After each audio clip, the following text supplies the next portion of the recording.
Kominn tími á tiltekt. Frábæru Systema geymsluboxin nú fáanleg í Netto. Skemmtilegt skipulag með snjöllum lausnum frá Systema. Netto. Kræsingar og kostakjör.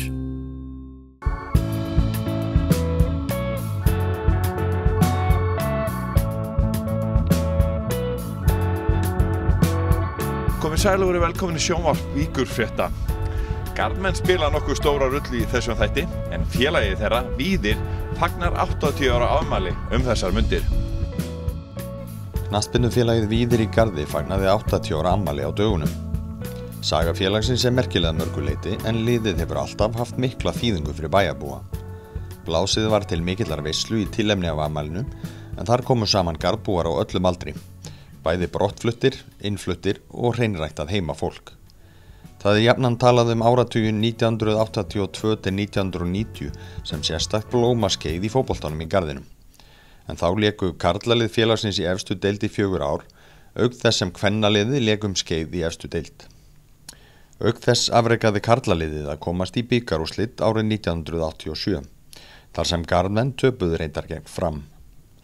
Gamla gullardarliðinu var smalað saman í tilefni af stóramælinu. Til stendur að gera heimildamynd ævintýri Víðismanna og því voru nokkrir af gömlu hetjunum teknir tali í afmælisveislunni. Þeir rifjuðu upp gamlar minningar, flestar góðar en sumar slæmar. Við vorum ekki snillingar í hópbolta en eins og ég segi, þetta var rosaleg samheldni og mikið dugnaður þar sem að skópaði það.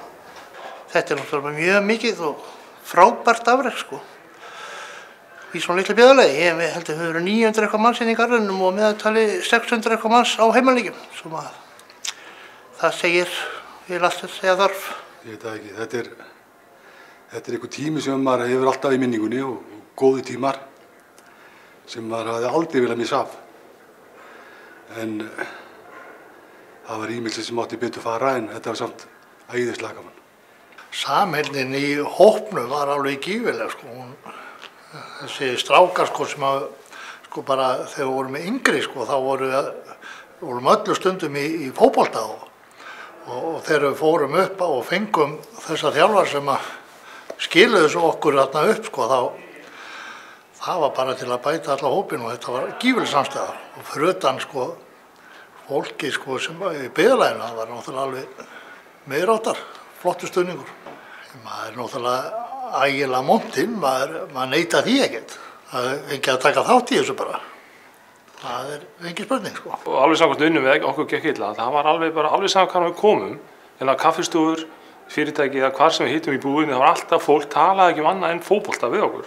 Þannig að þetta var náttúrulega svona, þetta hvatti okkur til dáða rosalega mikið að finna svona þennan stuðning. Bara sem dæmi að þegar við spiluðum Keflavík í bikarnum og það gamla Gaska, það voru 1500 manns af leik þegar það byggja eitthvað innan 1000 manns og þjálfarinn hafði að leita að varamönnunum innan áhorfendur Þetta var þannig Bikarleikurinn frægi öllum leikmönnum ennþá í fersku minni.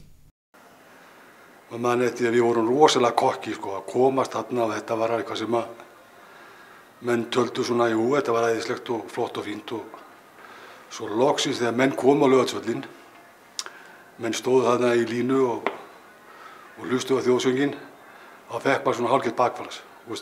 Hvað er maður komin í Þetta var eitthvað sem og við hrundum. Fyrstu 30 mínútur héldum við og svo var þetta bara búið. Við höfum alltaf að grínast með þetta annars lægi Hefðu við unnið þann leik þá hefðu við spilað Barcelona og Gaska eða nýja vellinum það var þannig en það var ótrúlega gaman að ná svona langt í þessu en auðvitað hefði viljað vinna leikinn en það var mjög gaman að taka þátt í. Minningin þann leik náttúrulega bara ævintýri að fá því stigum inn í rútuna og erum að fara í bikarúrslita leik var ótrúleg og það fór trúlega verst með mig allavega, ég veit ekki hvernig aðra að fá Stöð 2 eða Heimir Karlsson og fleiri inn í rútuna og ræða við okkur hvernig okkur liði að fara í hennar leik. Jesus Christ, maður byrjaði að fara á taugum þar og svo heyra þjóðsönginn. Það endilega hrundið maður sko, maður gæti bara gleymti að spila fótbolta, það nokkuð skapað hluti, maður ekki getið að spila Olsen í sinni eftir að hlusta á hana þjóðsöng á vellin. Þeir koma hérna upp með hérna bara flokk og flottið peyjar og þetta ekkert, aldursmunurinn ekkert mikill. Þeir héldu þessu saman sem alveg með ólíkindum. Ég hefði aldrei getað trúað því þetta væri hægt. Hvernig var eitthvað svona sem einkenndi þetta lið? Já, það var náttúrulega, við vorum ekki bestu fótboltamenn í heimi, en við vorum, og þeir voru ótrúlega duglegir og ég náttúrulega, ég sett út á það að hvernig ég ætti að ná því besta út úr þeim og það var það að þeir fengju að vinna og vinna og vinna. Við æfðum svakalega og ef við komumst einu marki yfir, tala ekki tvei, þá var ég nokkuð öruggur að við myndum vinna vegna þess að vörnin, hún hélt. Þeir voru ofboðslega góðir varnarspilarar. Guðlaug Sigurðardóttir formaður Víðis. Hún lifir fyrir Víðis fjölskylduna og hjá henni snýst mest allt að hlutirnir gangi upp hjá félaginu. Þegar farið svona yfir sögu félagsins, hvað finnst þér svona standa upp úr? Það náttúrulega sjálfsögðu tímabili frá 1982 til 91 þegar að gullöldin stendur sem hæst.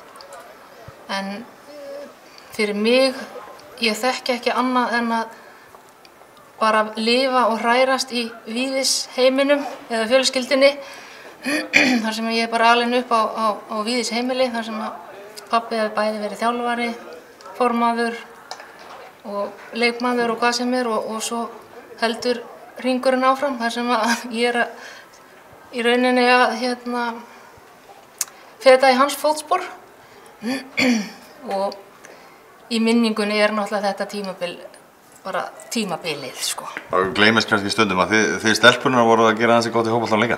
Já, það hefur gleymst aðeins í umræðinni, en á þessum tíma, 82, þá var sem sagt Víðir meistaraflokkur kvenna í annarri deild og við unnum deildina það ár og það vildi svo skemmtilega til 4. september að þá sem sagt unnum meistaraflokkur karla sér rétt til að leika í annarri deild árið eftir. Þannig 4. september sá staðsti í sögu félagsins, held ég megi fullyrða. Og ef ég man rétt þá fæddist drengur þann dag, það ekki rétt? Jú, hann fæddist og það nú föðusystir mín og hún beið fram yfir úrslit og drengurinn kom og var skírður Sigmar Víðir. Hver nafn með rentu. Það getur náttúrulega vel verið að fólk sé búið að fá hundleið á mér. Ég er búin að vera svolítið lengi í forsvari. En til þess að hlutinni gangi upp, þá þarf að halda vel á spöðunum. Bæði fjárhagslega og það hefur okkur tekist. Við skuldum engum, eitt eða neitt og við erum reyndar líka mjög duglega fjárafla. Þannig að þetta svona gangur lífsins hjá mér. Það að snúast í kringum þetta Víðis félag sem við þykir svo vænt Hvernig stendur Víðir í dag? Hvað svona staðan á klúbbnum? Stefnan tekin á aðra deild í sumar. Við erum með ungt lið sem skipað samt meiri hluta stráka eða þá einhverja tengingu, svona mikla tengingu inn í garðinn, synir gullalda drengja og fleira. Síðan styrktum við hópinn okkar og fengum 3 serbneska leikmenn sem voru með okkur seinni umferðina í fyrra. Og það myndi ég segja, gífurlega mikill styrkur fyrir okkur að fá þá. Og það mikill hugur í okkur öllum að reyna að stefna upp í ár. Nýtt blómatímabil? Já, vonandi. Ég bara vona svo innilega vegna þess að sumir þessari drengja sem að spila núna, eða stráka sem að spila núna í 3. deildinni, þeir búin að vera í nokkur ár margir og ekki ennþá upplifa þessa sælu að vinna titil. Það kominn tími á þá núna. Og nýju strákana að fara að taka við, eða ungu strákana, þeir fara að taka við. Og það lítur vel út. Við hefum fullt af ungum og flottum strákum og krökkum.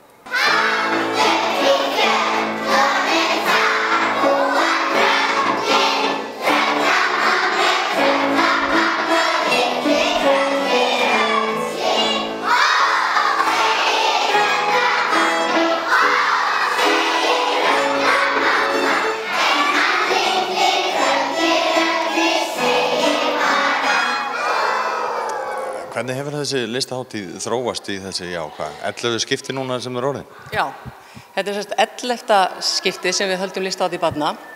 Nú þróast náttúrulega bara ótrúlega skemmtilega því að þetta byrjaði bara sem lítil hátíð með einum leikskóla sem fékk bara leyfi til að vera hjá okkur í Dúsússonu með smá listahátíð og bauð foreldrum. Og í framhaldinu var farið að gera þessa listahátíð barna og smátt bættust allir leikskólarnir hópinn. Nú eru þeir allir 10 með, búin að vera í mörg ár. Grunnskólinn kom svo inn fyrir nokkrum árum, sýndi fyrst svona á völdum stöðum út í bæ, en nú komin hérna í Dúshúsin líka með sameiginlega sýningu. Og svo í fyrra kom Fjölbrautaskólinn inn í þetta með okkur, listnámsbrautin þar, þannig að hún er alltaf að vefja utan á sig og nú erum við komið öll skólastig. Hvað er þetta orðið margir þátttakendur? Hefurðu tölu á því? Ég hef reyndar ekki tölu á því. Ég held að það séum 800 börn í leikskólanum og þau eru rauninni öll þáttakendur. Það eru einstaklingsverkefni inn í sýningunni og hópverkefni. Svo úr grunnskólanum er þetta svona valin verk úr list- og verkreinum.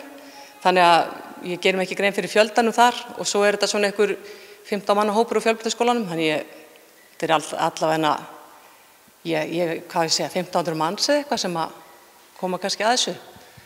Veistu hvað þýðingu hefur kannski fyrir þessu yngstu krakka?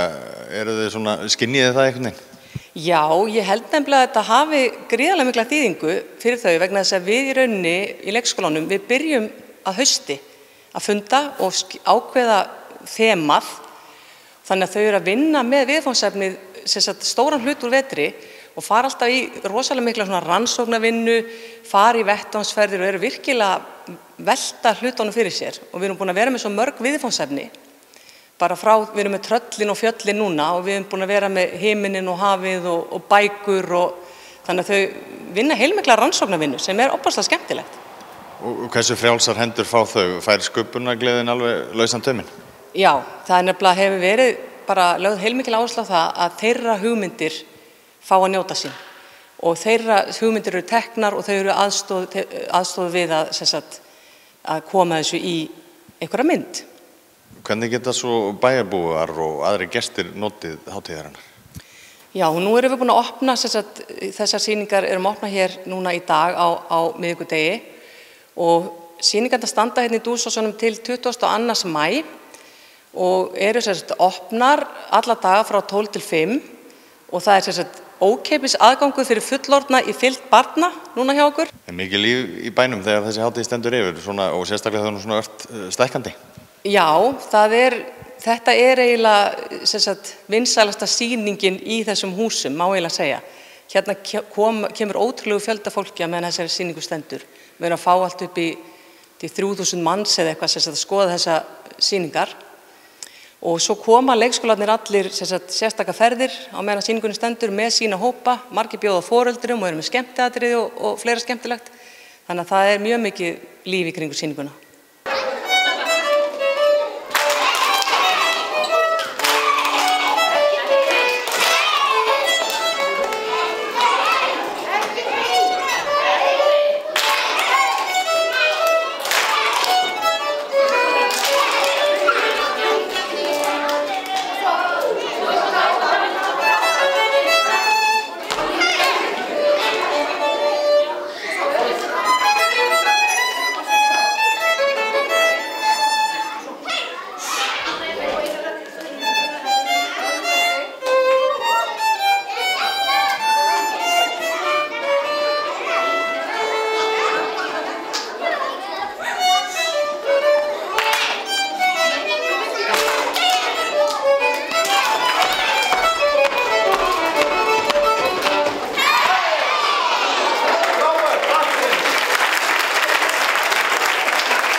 Styðjum öflugt atvinnulíf, menningu, mannlíf og íþróttir á Suðurnesjum.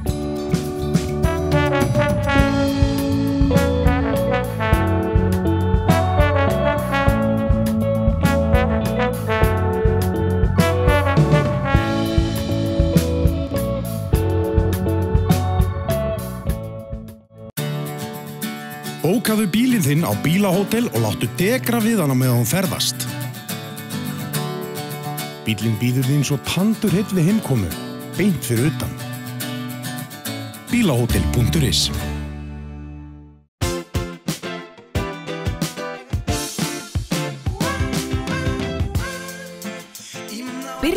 Flýið fyrr og njóttu lífsins. Keflavíkurflugvöllur.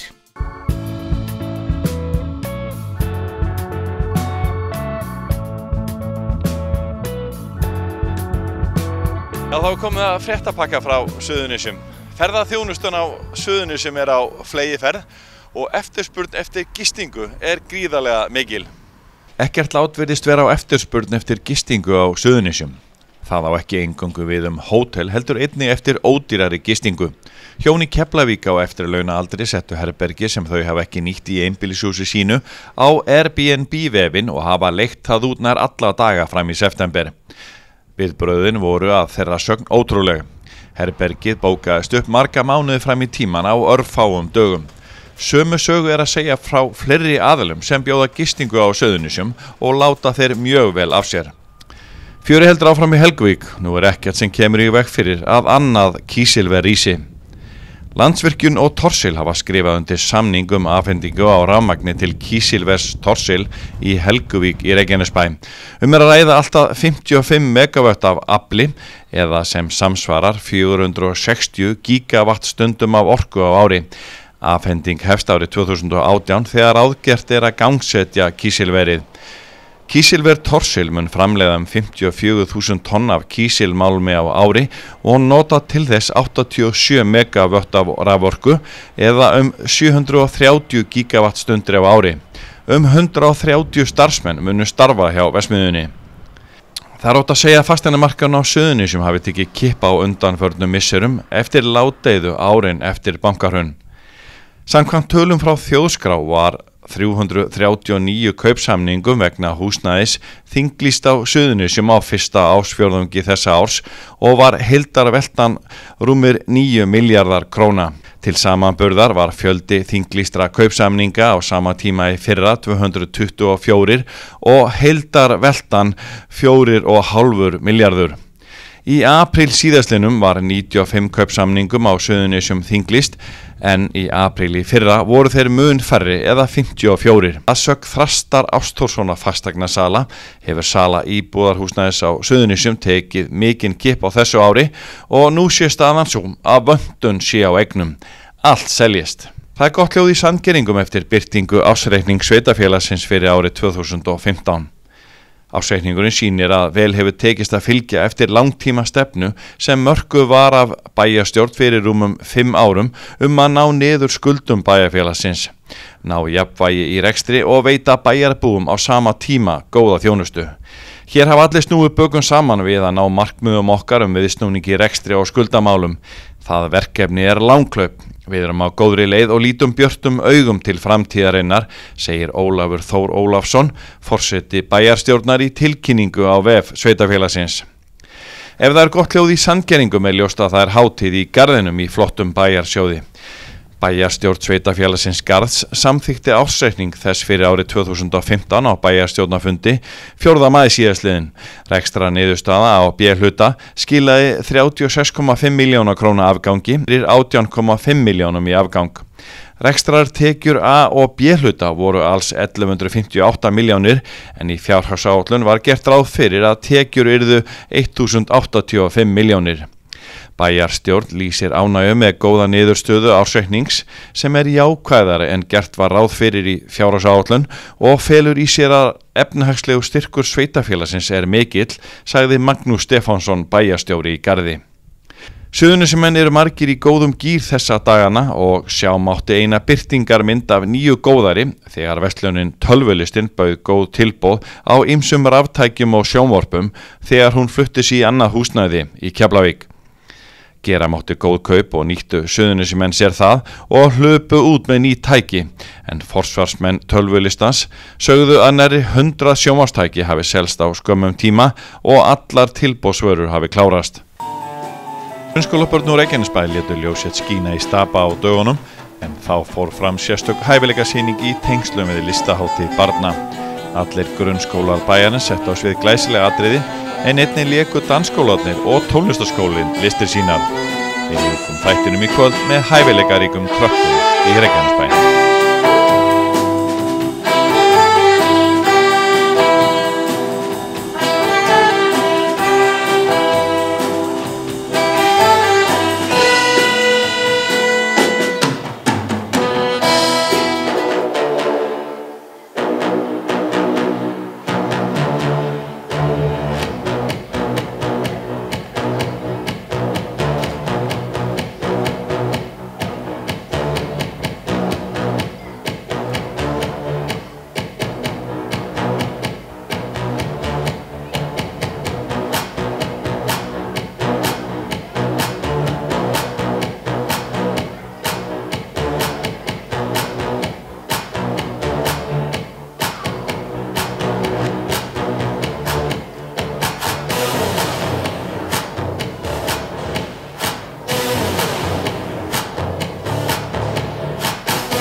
það væri til frá ég vildi það mér vissa fætir þínir fylgdu undir tjóst í stað. Ef að það var málum mitt að mála lýsum ekki sæti geta þetta betri menn sem að bara ykkur bæði.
Þökkum fyrir áhorfið minnum við á aðra miðla Víkurfrétta. Vikulegt fréttablað sem dreift ókeypis á öll heimili og fyrirtæki á Suðurnesjum. Víkurfrétta vefinn, vaff.is, en þar eru nýja fréttir alla daga vikunar. Og fyrir kylfingana þá bjóðum við upp á vefsíðuna kylfingur.is, en þar að finna golffréttir alla daga ásins. Eldri þætti sjónvarps Víkurfrétta og stök innslög má sjá í háskerpu á vef Víkurfrétta og einnig á YouTube-rásinu undir sjónvarp Víkurfrétta. Við minnum ykkur svo á að koma má ábendingum áhugavert efni í þáttinn með því að hafa samband við Víkurfréttir á póstfangið vaff hjá vaff.is. Þakkum fyrir okkur, sjáumst að vikuleiðinni, verið sæl.